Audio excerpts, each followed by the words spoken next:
My name is Sherry, and I have seen the sunrise for 67 years of life. I have danced through joy, weathered storms, and learned to cherish the simple things. You see, I was lucky enough to share most of those years with my husband, who was a gem of a person. We had a good run, full of laughter, love, and all that mushy stuff before he left my side. But hey, life moves on, right? Now, I'm living alone in our place, not too far from my son George's house. George has a family of his own, a wife, Liv, and a 10-year-old whirlwind named Ben. I believe in letting folks spread their wings, so George's got his own space. Now, let me talk about Ben. Oh boy, that kid is something else. The day Ben popped into this world, it was like a switch flipped. Suddenly, life was all rainbows and glitter again. I held that squishy little thing and thought, well, aren't you a game changer? Little did I know this kid would fill my home with so much laughter. We were a happy family. Sunday brunches were our thing. Liv would whip up pancakes that could rival a five-star joint, and George, well, he had the coffee game on lock. We would sit around the table sipping joe, stuffing our faces and just shooting the breeze. It was the kind of simple happiness that you don't realize you're going to miss until it's gone. Ben was gearing up for starting a new grade. I had made him a promise. New school supplies on the house. There is something about picking up pens, notebooks, and backpacks that gives me a kick. Being an old lady, my thrills don't come from wild adventures, but from the simple joy of making someone smile. I loved giving Ben presents, not just because I could, but because an old woman's got to have some fun with her money, right?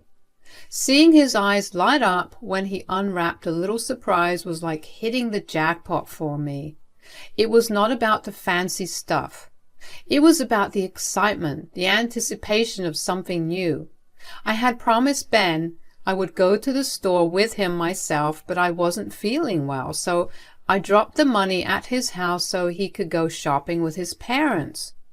1 week later, I got a call from Ben. "Hey, Grandma!" "Well, hello there, little munchkin. How's it going?"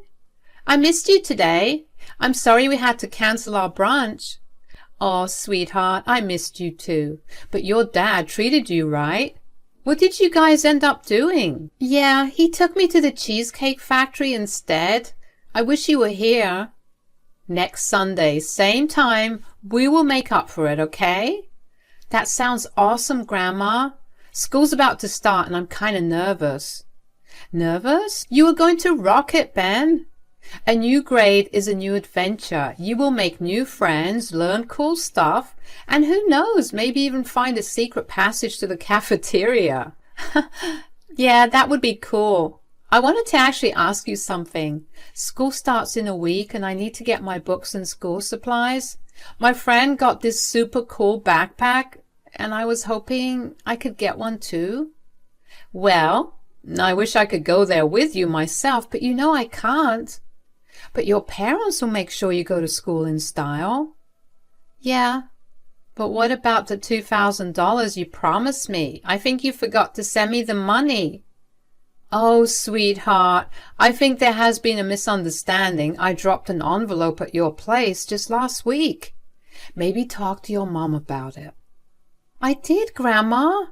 I don't think she received it." "Oh, no. Well, I will have a talk with your parents about it. We will get it sorted out." "Thanks, Grandma. I had personally dropped that envelope at George's place last week. George and Ben were out on some adventure at the park. I did not stay long, just enough to hand over the goods and exchange a few laughs with Liv. I made sure the money reached Ben. It was a promise I intended to keep. When Ben mentioned not receiving it, I could not help but wonder. Liv had the envelope. Maybe she misplaced it, or it slipped her mind. Life gets busy, so I decided to call Liv. "Hey, Liv, you got a second? Hope I'm not interrupting." "Not at all, Sherry. What's up?" Well, Ben must have mentioned the money I promised him. Yeah, he told me. It's cool, Sherry. We are not on a tight budget or anything. If you can't spare the money, George can manage to get him the stuff he needs. What do you mean? Did you lose the envelope or something? What envelope, Sherry? The one I dropped at your place last week. Sherry, you must be kidding me. You did not drop any envelope at my place. But I did. George and Ben were off having fun at the park, and you were home alone. I barely stayed for 5 minutes, but I made sure you had the money.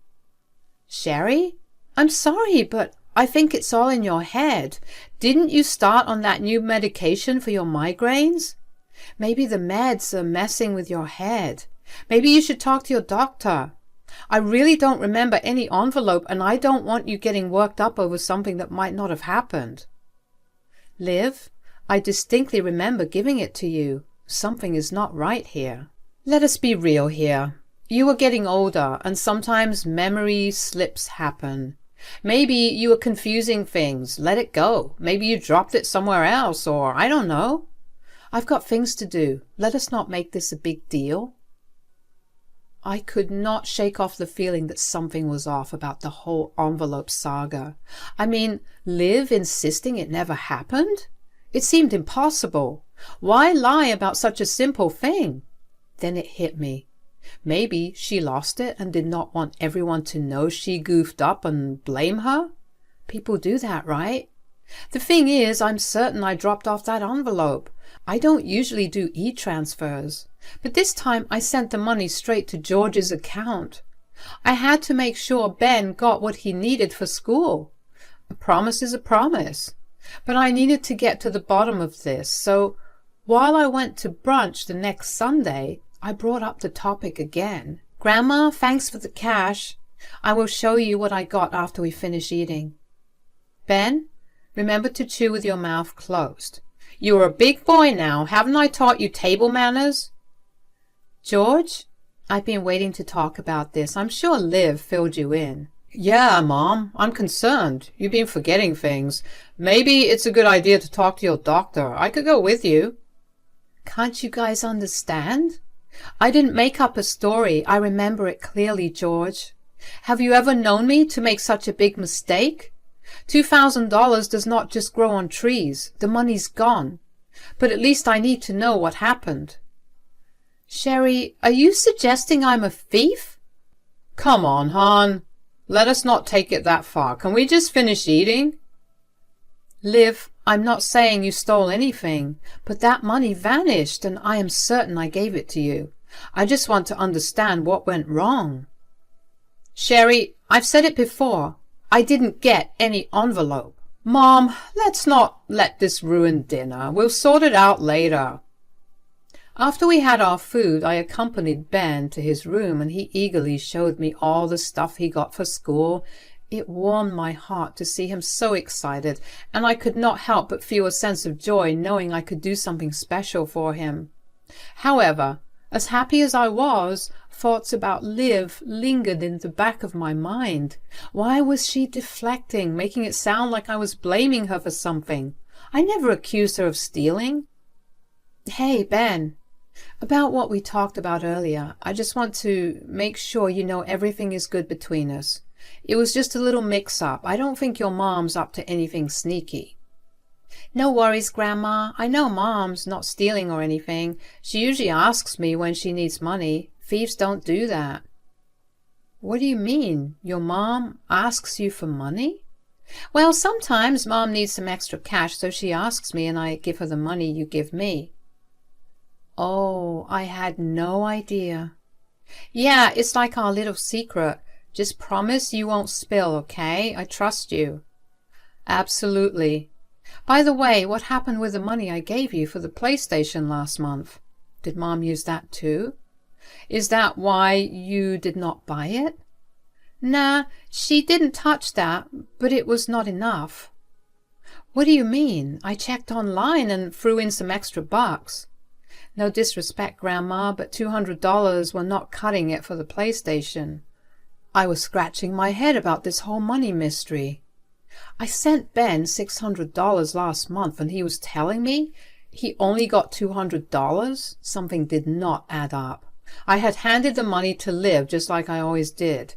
But was she pocketing the extra cash? It made no sense. George and Liv were not struggling for money. They were well off. Liv paraded around in those designer clothes and bags you see in fancy stores. Why on earth would she swipe money meant for her own kid? The confusion was too much for me to take in. I did not bring it up right away because I needed to make sure I had my facts straight. So I just went home without saying a word, keeping everything normal on the surface. I decided it was time for a heart-to-heart with Liv. I did not want to blow things out of proportion. Maybe there was a simple explanation. I mean, we all make mistakes, right? There could be a valid reason for what was going on, and I did not want to embarrass her. After all, she was a mother to a young child, and there is no room for unnecessary drama or hatred in family matters. I just wanted to sit down, have an open conversation, and hear the truth. People stumble sometimes and make mistakes. It does not matter if they're 10 or 50. It doesn't necessarily mean they have a bad heart. It was a regular weekday. Ben had started with his new grade and George was at work. So I decided to pay Liv a visit. "Sherry, what are you doing here?" "Just a quick chat, Liv. Will not take much of your time." "All right." So Ben mentioned something that has been on my mind. He claimed he only got $200 for the PlayStation last month, but I distinctly sent $600. I gave you the money. "Oh, Sherry, can't you just drop it? If giving my son money bothers you so much, maybe don't give it to him in the first place." "It's not about that. I can't ignore it when I feel something's off. Look, I have noticed a pattern, Liv. I give you money and Ben ends up with less than what I sent, and this time he got none of it." "You are making up stories, Sherry, and really trying to say that I have been stealing? That's low." "I don't want to accuse you, Liv. I just need to understand. Is everything okay with you? How's George treating you?" "Stop right there. You think you know me inside out, entering my home accusing me of theft? I'm done with this, Sherry." "Liv, just listen. People make mistakes. Maybe there's a reason behind why you are doing this." "Oh, the wise Sherry, always trying to be the bigger person, hoping I will confess to whatever you think I did. Fine, yes, I've been taking the money. I want nice things for myself. It is that simple. It's not about George treating me poorly. I just want more. Your broke son can't afford expensive things for me. All my friends show off their fancy bags and clothes. On my birthday, all I got was roses, a card, and some stupid cheap heels." "Liv, you're talking like a kid. Why compare yourself to your friends?" "I don't care if I sound childish. I did the whole relationship, marriage, and baby thing with George. It is not for me. I don't even think I love George in the first place. I don't care about him or what he thinks. I'm just with him because I have nowhere else to go. My parents hate me and George is giving me a free house, food, and occasional gifts. And the best part is I don't have to work a single day. I'm going to use every last penny that he has till my last breath." "I can't believe it. How can you be so selfish? My son has done everything he can for you. He looked after you, never pushed you to work, took you on trips, secured this lovely house and emotionally supported you throughout. I know the kind of person I raised. Maybe that's not enough. Stop meddling, Sherry. George is in love with me. He will believe anything I say. I can take as much money as I want. No one will believe an old hag like you. Maybe I'll suggest putting you in a retirement home. Honestly, I wish you were dead because you have always gotten on my nerves. Now get the hell out of my house." I could not believe how wrong I was about Liv. I thought she was going through a tough time, but it turned out she had no respect for my son, George, or their marriage. It felt terrible, and it was not just about the money she took. Liv seemed like a real threat to my son's happiness. I felt stuck, torn between wanting to protect George and not wanting to cause trouble. Ben, my grandson, added another layer of complexity. I could have told George everything right away, but I needed him to believe me, and I did not want to jeopardize his relationship with Ben. Liv's behavior was bizarre after that confrontation. In public she acted all friendly, but when we were alone, she would roll her eyes and make nasty faces at me. It was like she hated me. George was completely under her spell, and that worried me. So I decided to come up with a plan, something that George could not ignore. Liv's charade needed to end, and I had to make George see the truth for himself. I hatched a perfect plan, thinking it was time Liv faced the consequences. I had earlier promised her a precious piece from my vintage jewelry collection, something she had eagerly anticipated. Given all the drama that unfolded, I decided to call her to my place and break the news that she would not be getting anything after all, just to get a reaction out of her. Knowing Liv would not want to confront me face to face, I sent her a carefully crafted text, one that would pique her curiosity and lure her in. I wanted her to walk right into the trap I was setting. "Hey, Liv, I wanted you to come over to my house tomorrow alone." "Sorry, I'm not interested." "It's about the necklace." "Oh, what about it?" "My place is at 7 p.m. tomorrow." "See you tomorrow." I nailed the first part of the plan, getting Liv to accept the invitation to my place. Then it was time for the second part, calling George. "Hey, George, how's it going?" "Not bad, Ma. Is everything okay with you?" Yeah, all good. Listen, there's something on my mind and I need to talk to you about it. Are you alone right now?" "Yeah, I am by myself. What's up?" "Well, it's about Liv." "Liv? What's going on?" "I can't really spill it all over the phone. It is kind of complicated." "Complicated? Mom, you're making me nervous. What's happening?" I know.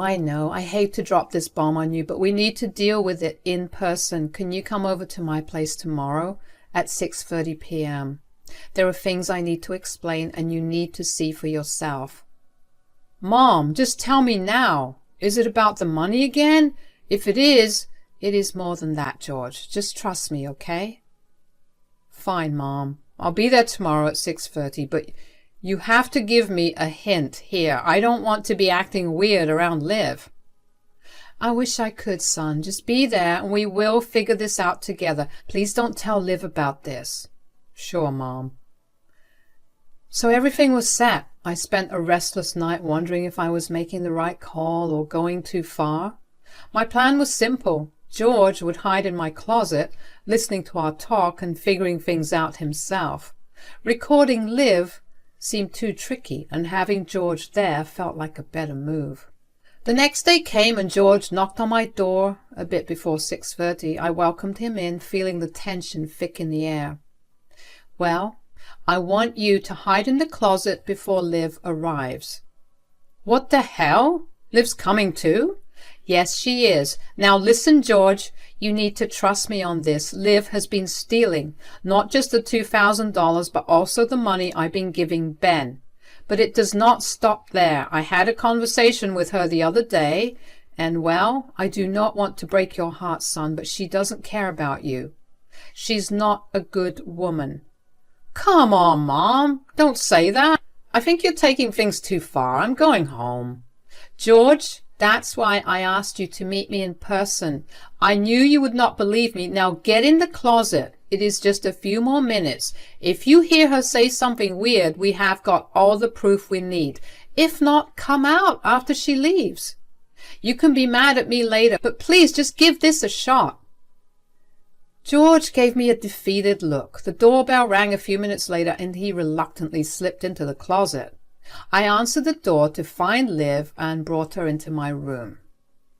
"So, what have we got in here? Am I finally getting the necklace?" "Hold on, I brought you here to say that it is not yours." "Seriously? You said I would get it on our anniversary after you got it polished." "Yeah, and you still expected me to give you the necklace after you declared your marriage means nothing to you?" "Oh, come on now, Sherry. I'm going to admit I meant what I said, but it is not like I'm going to get a divorce from George. Where will I go? Who's going to look after me? George might be a dummy and a huge loser, but he has some advantages. You are not going to get rid of me, Sherry. I'm always going to be your daughter-in-law. Who knew opening that envelope and stealing the money would be like Pandora's box for me, but here we are. I have another piece of news for you. I talked to my lawyer to change my will after that little conversation you and I had the other day. You will not be getting a single penny from me now. You have already stolen enough. Wow, really? But I think it slipped your mind that your foolish son is still going to treat me with the money you leave for him. It is a win-win situation for me anyway. I have had enough of you. I think I'm going to talk to George about putting you away in a retirement home. She's not going anywhere. Liv and I were so engrossed in our conversation that neither of us noticed when George stepped out of the closet. Liv's face turned pale, and a visible nervousness washed over her. The shock was evident in her expression. "Honey, what are you doing here? This is not what it looks like." "Spare me, Liv. I overheard everything I needed to hear. Initially, I thought I would be upset, but on reflection, I see the selfishness, especially with Ben in the mix. Then it hit me. I was in the closet and I pulled out my phone to record your conversation. It might come in handy when I take this to court." "Smart move, son." "George, please, I don't know what got into me. I love you. If we divorce, where will I go? What about Ben? He'll be devastated." "I can't pretend everything is fine every day. Plus, you are a bad influence on Ben. What am I supposed to say to him? How can I trust him with someone like you?" "George, you need to think about what's best for Ben." "Mom, I'm sorry for not believing you. Liv, I have given my all for us, hoping for a bit of love in return. Frankly, I'm quite disappointed. But get one thing straight. This marriage is over." "George, I can explain. Please, your mother's clearly the problem here. She set up a trap for me and I fell right into it. It's not my fault." "I think it is time for you to get the hell out of my house, Liv. Today is a special day as my son, George, has won custody of Ben. It makes me wonder what might have happened if I had not pursued the money issue with Liv. George decided to divorce Liv after all, but seeing George's victory in court, I am glad I took a stand. The court saw Liv as unreliable, granting George custody and limiting Liv's visitation rights. It was not just about the money, it was about ensuring Ben's future was not negatively influenced. We sat Ben down and explained the situation without revealing the harsh truth about his mother. Surprisingly, he is handling it well, showing remarkable maturity for a young boy his age. George, on the path to healing, has been through a tough journey. I'm going to be there for George and Ben for as long as they need me. Liv is the same old person, and she attempts to make calls to George, playing the victim card, asking him to show her some mercy, but none of that is working. I guess all that went down turned out for the better, and my only wish is that my family finds love again.